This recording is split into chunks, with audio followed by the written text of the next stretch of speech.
हाय बेचारी बहू। सरिता की शादी एक अच्छे परिवार में हुई है। उसका पति रोहन उसे बहुत प्यार करता है। घर में उसकी सास शांति और ननद मीनाक्षी भी है, जो सरिता के किसी काम में दखल अंदाजी नहीं करती। लेकिन फिर भी सरिता को ऐसा लगता है कि दुनिया की सबसे ज्यादा बेचारी बहू वही है और सबसे ज्यादा अत्याचार उसी पर हो रहा है। माँ जी, ये लीजिए आपकी चाय। अरे बहू, तूने इतनी ज्यादा चीनी क्यों डाल दी चाय में? हाय हाय माँ जी, मैंने तो उतनी ही मीठी बनाई है जितनी मीठी आपको पसंद है। माँ जी, आपको तो मेरे हाथ की चाय अच्छी ही नहीं लगती। जब देखो कुछ न कुछ कमी निकाल ही देती हो। अरे बहू, तू एक बात के पीछे ही पड़ जाती है। मैंने ऐसा कब कहा कि तू रोज चाय खराब बनाती है? सरिता अपने कमरे में चली जाती है और फोन उठाकर अपनी माँ से बात करती है। हेलो माँ, कैसी हो आप? क्या कर रही हो? मैं तो ठीक हूँ, पर तू बता, तेरा मूड कैसा है? तेरी आवाज से लग रहा है कि कुछ तो हुआ है तेरे ससुराल में।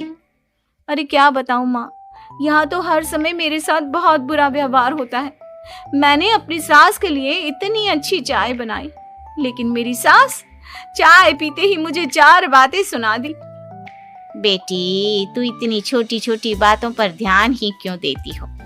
तुम्हारी सास ने कुछ बोल भी दिया तो क्या हो गया? वो बड़ी है ना तुझसे। माँ ने इतना समझाया, लेकिन इस बात का सरिता पर कोई असर नहीं हुआ। अपनी बेचारी बहू की छवि वो बदलना ही नहीं चाहती। अगली सुबह सब नाश्ते की टेबल पर बैठकर नाश्ता कर रहे थे। तभी सरिता ने अपने पति से कहा, सुनिए जी, मुझे ना आज बाजार से कुछ सामान लेकर आना है। आज आप ऑफिस से आने के बाद मुझे लेकर चलना ना। भाभी, मुझे भी कुछ किताबें खरीदनी है। आप दोनों जा ही रहे हो तो मेरी किताबें भी ले आना। लो, अभी तो बात ही की है बाजार जाने की, तो एक फरमाइश आ गई। माँ जी, आप भी बता दो कुछ, और हाँ, मोहल्ले वालों से भी बोल दो अगर वो कुछ मंगवाना चाहते हो तो। बेचारी मीनाक्षी अपना सा मुंह लेकर रह गई। ये सब देखकर रोहन से चुप नहीं रह गया और वो गुस्से में बोला, सरिता, क्या हो गया है तुम्हें? मीनाक्षी ने तो सिर्फ किताबों के लिए बोला है। तुम्हें मीनाक्षी से इस तरह से बात नहीं करनी चाहिए। माफी मांगो उससे अभी। क्या? मैं माफी मांगू? दिन भर आपके घर के काम करूं मैं, आपकी और आपके घर वालों की बातें सुनूं मैं, और अब माफी भी मैं मांगू? ऐसा कभी नहीं हो सकता। ये बोलकर सरिता वहां से चली जाती है। एक दिन उनकी पड़ोसन घर आती है। अरे सरिता, क्या कर रही है? और क्या करूंगी भाभी जी, बस घर का काम ही कर रही हूँ। आप बताओ कैसे आना हुआ?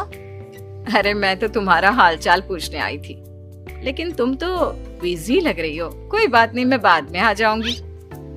और क्या करूँ भाभी जी, जब से शादी होकर आई हूँ ना, बस काम ही कर रही हूँ। और इस घर में ना कोई मेरी कदर नहीं करता। पति है जो बस घर से ऑफिस, ऑफिस से घर। ननद को तो कॉलेज से फुर्सत नहीं। बची सास तो उनका सारा समय मेरी गलतियां निकालने में लग जाता है। अरे ये क्या कह रही हो सरिता? तुम्हारी सास तो पूरे मोहल्ले में तुम्हारी तारीफ करती फिरती है कि तुम बहुत अच्छी हो, पूरा घर तुम्ही ने संभाल रखा है। हाँ तो क्या हुआ? इसमें गलत क्या कहती है? सच्ची तो कहती है। मेरी मर्जी के बिना इस घर का पत्ता भी नहीं हिलता। शाम को जब रोहन घर आया तो उसने सबसे कहा, कल हम सबको मौसी जी के घर जाना है। उनकी बेटी की शादी है। सब अपनी अपनी पैकिंग कर लो, सुबह होते ही निकल जाएंगे। और सरिता, तुम कान खोलकर सुन लो, वहां जाकर किसी की बुराई भलाई शुरू मत कर देना, नहीं तो मुझसे बुरा कोई नहीं होगा। हाय हाय जी, आप तो ऐसे कह रहे हो जैसे मैं सुबह शाम सबकी बुराई करती फिरती हूँ। आज तक कोई कह नहीं सकता कि मैंने किसी की पीठ पीछे किसी के बारे में कोई बुरी बात बोली हो तो। अरे बस बहू, बात को और ज्यादा आगे मत बढ़ा। हमें सब पता है तू हमारे साथ क्या व्यवहार करती है। ये बात घर तक रखना, शादी में किसी को कुछ मत बोलना, नहीं तो सब कहेंगे कि शांति की बहू कितना बोलती है। हाँ हाँ, सब कुछ तो मैं ही बोलती हूँ ना। आप लोग तो हर समय फूलों की बारिश करते रहते हो मेरे ऊपर। सारी गलती मेरी है जो मैं इस घर में आई। सबका कितना ध्यान रखती हूँ, लेकिन फिर भी मेरी तो आप लोगों की नजर में कोई कदर ही नहीं है। अगली सुबह सब लोग मौसी जी के घर पर चले जाते हैं। वहां पर शादी का माहौल होता है।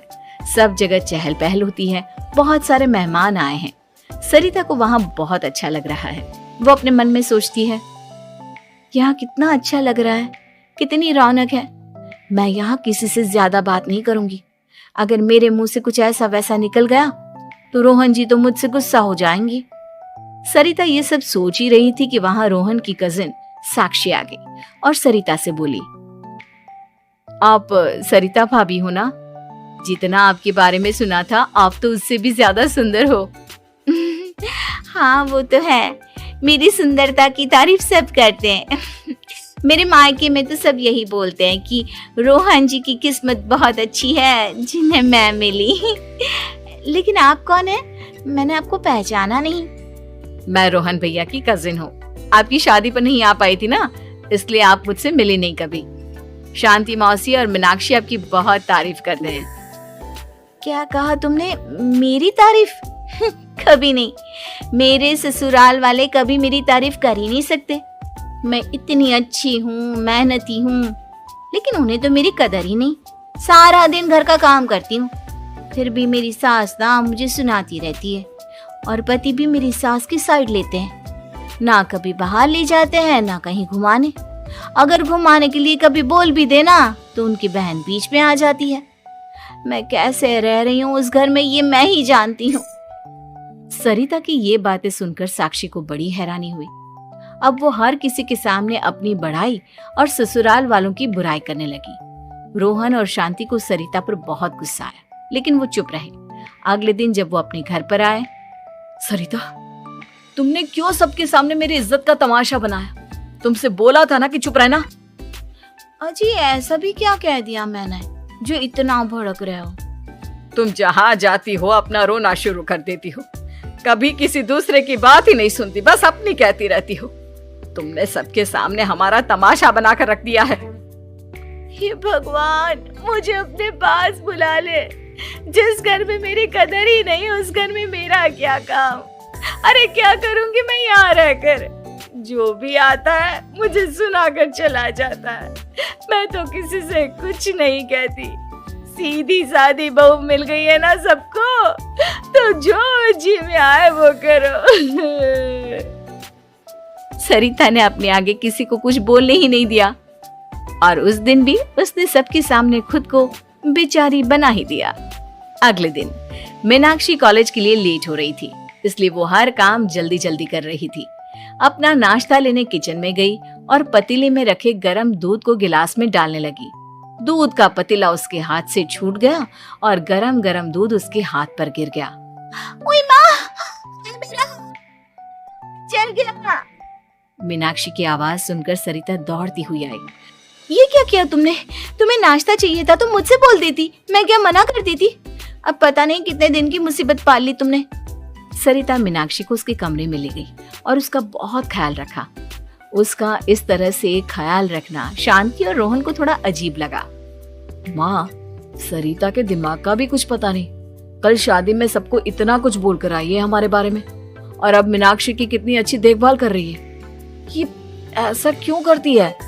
बेटा, तेरी बीवी की ना आदत हो गई है सबके सामने खुद को बेचारी दिखाने की, और आदत इतनी जल्दी नहीं बदलती।